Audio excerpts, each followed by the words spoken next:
Bonjour les amis de la deuxième secondaire. Aujourd'hui, on va continuer ensemble la quatrième leçon de chimie pour cette année. On va continuer l'introduction historique sur l'atome, ce que les savants, la démarche que les savants ont fait jusqu'à arriver à l'atome comme on le connaît ces jours-ci, qui est connu sous le nom de la théorie atomique moderne. Aujourd'hui, on va étudier ensemble le dernier savant à étudier cette année et on va voir ce qu'il a fait. Allons, vas-y.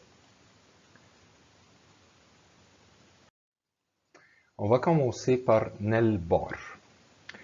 Niels Bohr, l'étude du spectre atomique et son explication est considérée la clé qui a résolu le spectre atomique par le savant Niels Bohr en 1913, qui a mérité le prix de Nobel en 1922. On va savoir maintenant, d'abord, qu'est-ce que ça veut dire un spectre atomique. Émission du spectre atomique. Comme on voit là, dans ce schéma ou cette figure, ce ligne noire-là, où il y a des lignes colorées, ça c'est ce qu'on appelle le spectre doré ou l'émission du spectre atomique. Ce qu'on voit là, c'est celui de l'hydrogène. Allons pour voir comment on obtient ce spectre doré. En chauffant les atomes d'un élément pur à l'état gazeux ou vapeur à des températures élevées ou son exposition à des basses pressions dans le tube à décharge électrique, il émet des radiations fut nommée l'émission du spectre doré linéaire ou ligne spectrale. Et ce spectre apparaît quand on l'examine par le spectrographe sous forme de petites lignes déterminées colorées et se séparent par des bandes opaques comme on voit dans cette figure-là.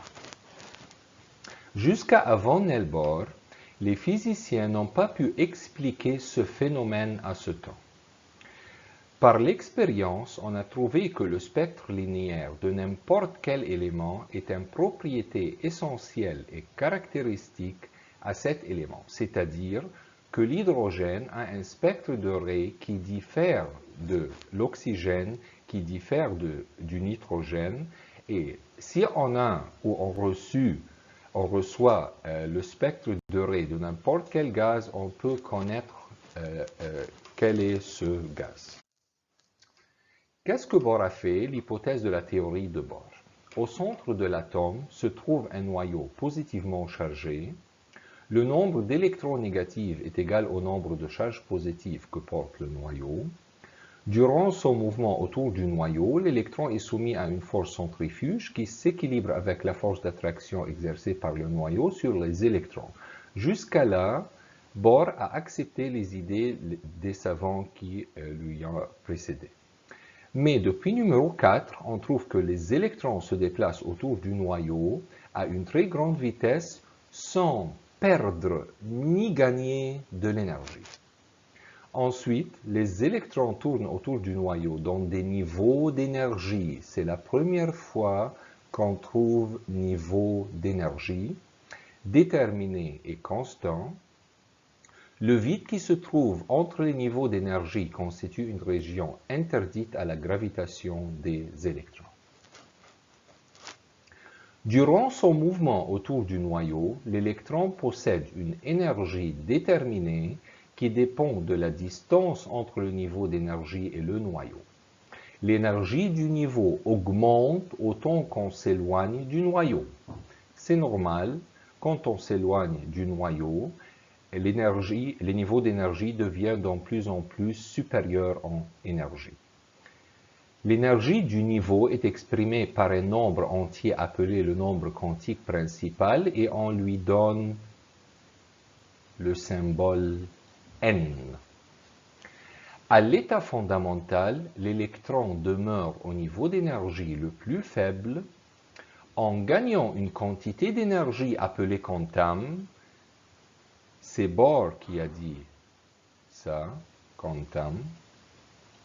L'électron s'excite et se déplace momentanément à un niveau d'énergie supérieur externe, en revenant à sa position initiale, l'électron irradie le quantum gagné sous forme de spectre d'énergie lumineuse de longueur d'onde et de fréquence caractéristique appelée spectre de Ré caractéristique. Ça veut dire que l'électron, quand il gagne une quantité d'énergie appelée quantum, il s'excite et il saute sur un niveau d'énergie supérieur, mais il perd cette énergie sous forme de lumière, et cette lumière, on le voit sous forme du spectre de Ré d'émission, comme on voit là. Celui-là est le spectre de Ré d'émission de l'hydrogène.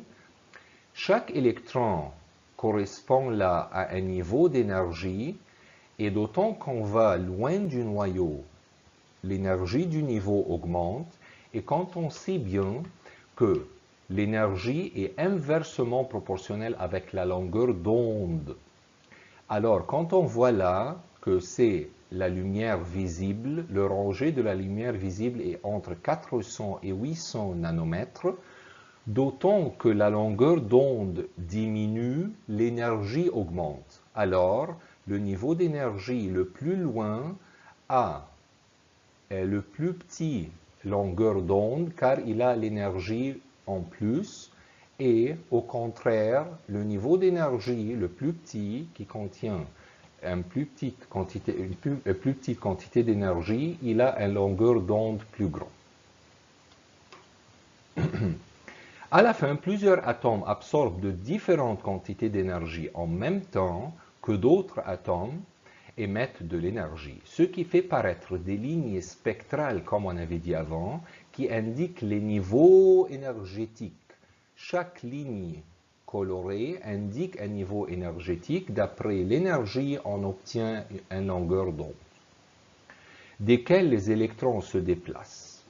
Voici le spectre de Ré de l'hydrogène. Petite remarque, il faut prendre en considération que le quantum est la quantité d'énergie gagnée ou libérée lorsqu'un électron passe d'un niveau énergétique à l'autre. Si un électron passe du premier niveau d'énergie au troisième niveau d'énergie, alors il a gagné une quantité d'énergie qui est égale à la différence d'énergie entre ces deux niveaux. Elle s'appelle aussi un quantum. Les calculs de Bohr concernant la relation entre les rayons des niveaux énergétiques et l'énergie de chaque niveau prouvent que la différence entre eux n'est pas égale, mais elle diminue d'autant qu'on s'éloigne du noyau. Ceci prouve que le quantum nécessaire à déplacer l'électron entre les niveaux énergétiques n'est pas égal. Ici, on a la question: pourquoi le quantum nécessaire à déplacer l'électron entre les niveaux énergétiques n'est pas égal? Car la différence d'énergie entre les différents d'énergie n'est pas égale, mais elle diminue d'autant plus qu'on s'éloigne du noyau. On sait bien que l'énergie du niveau augmente d'autant qu'on s'éloigne du noyau, mais la différence d'énergie qui est représentée là par les flèches bleues, elle diminue. L'électron ne se stabilise pas dans le vide entre les niveaux énergétiques, mais fait des sautes qui indiquent la position des niveaux énergétiques. Alors, l'électron doit gagner un quantum d'énergie qui est égal à la différence entre deux n'importe niveau d'énergie pour pouvoir sauter à la niveau d'énergie supérieur. À la fin, le modèle de Bohr, qu'est-ce qu'il a pu faire? Bohr a pu expliquer correctement le spectre de Ré de l'atome d'hydrogène, comme on avait déjà dit. Pour la première fois, introduire l'idée du quantum pour déterminer l'énergie des électrons sur les différentes couches énergétiques ou niveaux d'énergie. Alors, on a là, Bohr a pu expliquer le spectre de Ré de l'hydrogène, il a introduit le concept du quantum et les couches énergétiques ou les niveaux énergétiques. Et sur ce quantum, on trouve maintenant beaucoup de sciences chimiques, physique de quantum ou quantum physics et tout ça. Après, il y a quelques critiques sur l'atome de Bohr. La théorie n'a pas pu expliquer que le spectre et la structure de l'atome d'hydrogène, ce qui veut dire que Niels Bohr n'a pas pu expliquer les éléments plus compliqués que l'hydrogène ou qui contient plus qu'un électron. La théorie a considéré l'électron comme une particule matérielle négativement chargée, sans prendre en considération ses propriétés ondulatoires. Parce qu'on va voir dans la théorie moderne que l'électron possède des propriétés matérielles et aussi que des propriétés ondulatoires comme les ondes. La théorie aussi a supposé qu'on peut déterminer avec exactitude la position et la vitesse d'un électron en même temps, ce qui est pratiquement impossible. Il est impossible pratiquement qu'on détermine la position et la vitesse d'un électron en même temps. Et à la fin, les équations de la théorie ont supposé que l'électron est une particule qui se déplace dans une trajectoire circulaire, comme on avait dit, dans une orbite déterminée. Orbite, c'est-à-dire comme le système solaire, sans prendre en considération que l'atome occupe les trois directions de l'espace. Et ce point-là, si l'hydrogène a un seul électron, alors il sera une particule plane, ce qui n'est pas juste. Il est dans les trois dimensions de l'espace, comme on a déjà dit. Merci, bonne chance, au revoir.